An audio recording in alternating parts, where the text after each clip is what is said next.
Fala aí galera, hoje nós vamos falar o que o ar-condicionado tem a ver com a Amazônia. Esse vídeo vai estrear aí talvez uma possível série, vai depender de vocês, se vocês gostarem desse tipo de conteúdo, que a gente tenta falar um pouco do nosso mercado e o que ele tem a ver com o mundo, né? O que ele faz sentido no mundo e as nossas ações, como elas se relacionam com aquilo que tem feito na economia e por aí vai. Vamos tentar contextualizar um pouco. Para quem não está familiarizado, não viu nos noticiários, é meio impossível se você está no Brasil nesses últimos dias, você não se, mesmo que em memes ou em reportagens, jornais, muito tem se falado sobre as queimadas na Amazônia.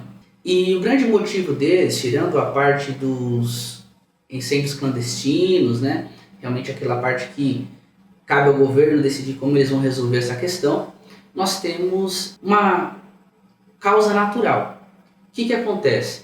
Com a baixa índice de umidade na região, nessa época do ano, que é natural, alguns pontos e o alto calor pode fazer com que as folhas secas, os materiais orgânicos, né, que com esse tempo acabaram se desidratando, sejam possíveis causas de incêndio espontâneo, ou seja, naturalmente entra em combustão e ali gera algumas queimadas.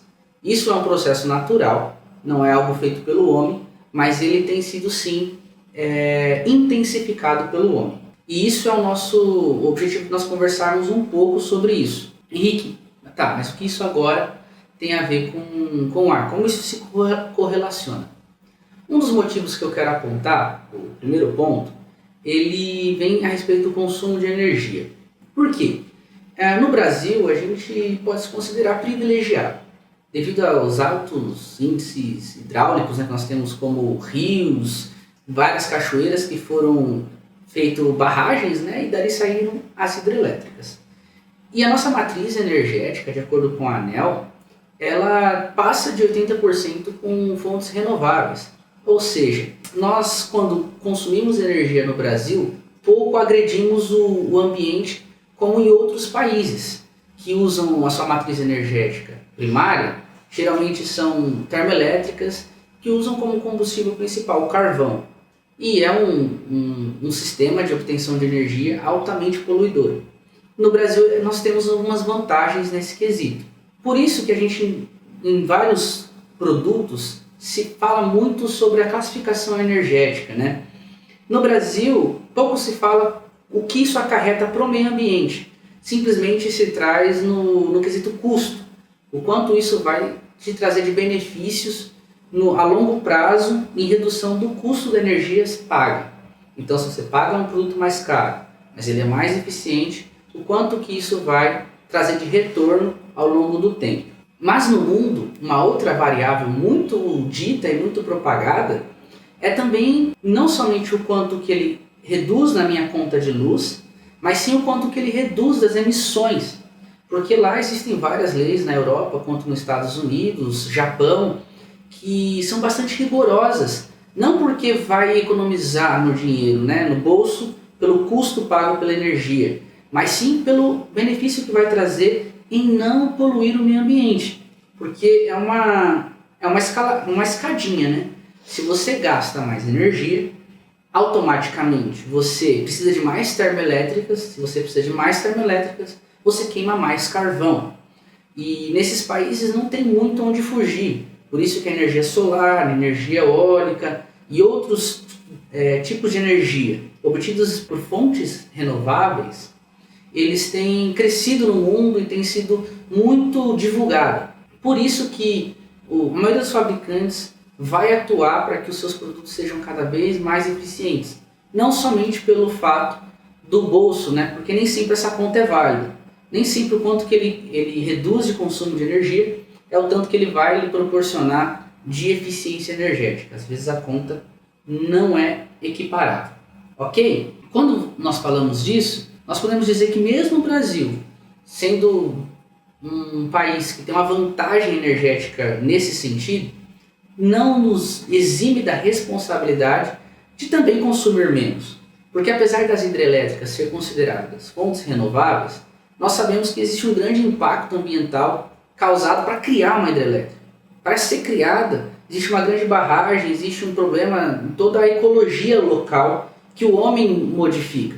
Então, quando você compra, quando você passa para o cliente para ser adquirir um equipamento inverter, um equipamento com uma eficiência maior do que um outro equipamento mais defasado, você também está auxiliando para que o homem interfira menos no meio ambiente. E se ele interfere menos, se ele usa menos termoelétricas, menos carvoarias, existe um menor potencial do efeito estufa. Porque esses gases, para quem não sabe o que é o efeito estufa, esses gases, como os oriundos, né, do carbono, eles pairam na atmosfera e fazem como um refratário, impedindo que o calor que entra pelo Sol saia, ou seja, que uma bolha que aquece e mantém aquecido até uma certa camada da região onde ele é emitido e a posterior no planeta como um todo. Ou seja, se nós apoiamos essa prática, de alguma maneira ou outra estamos também apoiando a intensificação das queimadas na Amazônia. Então, toda vez que nós utilizamos as fontes não renováveis, nós estamos sim colaborando para que o clima na Amazônia se intensifique, essas zonas quentes que com certeza podem influenciar ou não nas maiores queimadas, mas cabe a nós fazer a nossa parte, ok? Segundo ponto está nos fluidos refrigerantes. Ao longo dos tempos, toda a indústria química, quando produziu os primeiros fluidos refrigerantes e aos que estão hoje, eles foram aprimorando. E um dos principais motivos dessa alteração dos tipos de fluido refrigerante se dá pelo meio ambiente.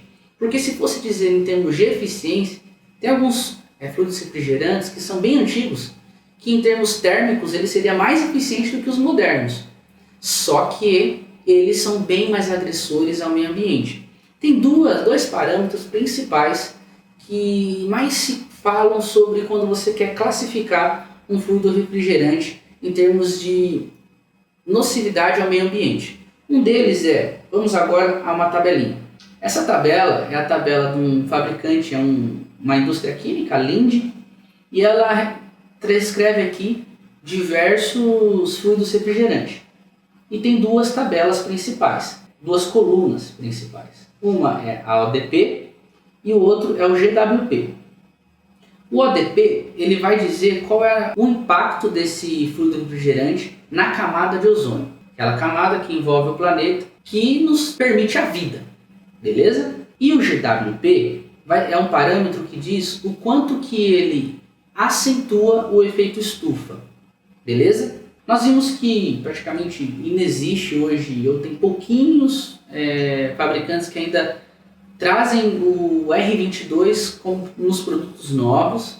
Existem poucas linhas comerciais hoje, mas o R22 está aqui. Ó. O ADP dele, ou seja, o impacto dele na camada de ozônio, de 0,055. Ou seja, um impacto considerado médio. E o GWP dele de 1810. GWP é o impacto dele no efeito estufa. É médio. O que tem se utilizado hoje, o chamado gás ecológico, é o R410A. O R22 está na categoria HCFC e o R410A ele está na categoria HFC. Ou seja, ele tem impacto zero na coluna aqui, de ODP, mas ele tem 2088 na nocividade dos efeitos estufa. Ele o GWP dele é maior do que o do R22, mas a vantagem que ele traz é que ele não tem um impacto na camada de ozônio. Ou seja, você perdeu em um, mas ganhou no outro. Beleza? O que tem se ventilado, e até alguns produtos já estão sendo comercializados no Brasil, é o R32. O R32 aqui ele está na categoria dos HFCs, ele também não tem nenhum impacto na camada de ozônio, mas ele tem um impacto de cerca de 3 vezes menor no GWP se comparado ao 410A. Ambos estão na classificação média de impacto, mas dentro da faixa ainda assim é 3 vezes menor aproximadamente. Ou seja, existe uma vantagem sim na utilização do R32 em detrimento ao 410A. Quando eu falo índice de efeito estufa. A desvantagem do R32 é ele ter um índice baixo de flamabilidade, que pensando em larga escala tem que ser algo pensado em como indústria, em como empresas, em como manipular esse tipo de gás que no Brasil, com os ferramentais que nós utilizamos, quais seriam os impactos no dia a dia dos instaladores. É assim como o mercado que nós temos pensado, como a indústria tem andado, os instaladores e os distribuidores, enfim, tem caminhado para que tanto o ambiental quanto a evolução da tecnologia precisam caminhar juntos, porque o planeta é um só. Apesar de nós vivermos em países diferentes, locais diferentes, cidades diferentes, o planeta é um só. E todos nós temos nossa responsabilidade perante isso. Então, toda vez que você vende um produto que usa um gás ecológico, que tem um baixo impacto na camada de ozônio, você também está contribuindo. E agora vai também uma dica aí, né? Toda vez também que você dá aquela maravilhosa expurgadinha, você está liberando gases que, mesmo que com baixo risco, também está impactando nos efeitos estufa. Por isso que, se você usa um sistema adequado, você não precisa fazer a famosa expurgadinha. Você pode fazer através de uma bomba de vácuo, você evitar que haja ar na linha. Então, faça a sua parte também. E transfira, demonstre ao teu cliente como isso é relevante e como você se preocupa como empresa.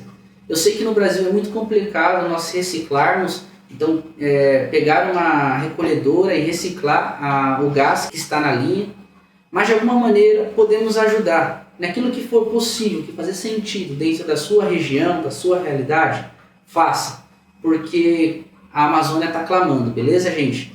Então fica aqui, já pedi antes, mas mais uma vez, deixa seu like, compartilha esse vídeo, porque nos ajuda muito, tá ok? Até a próxima, pessoal!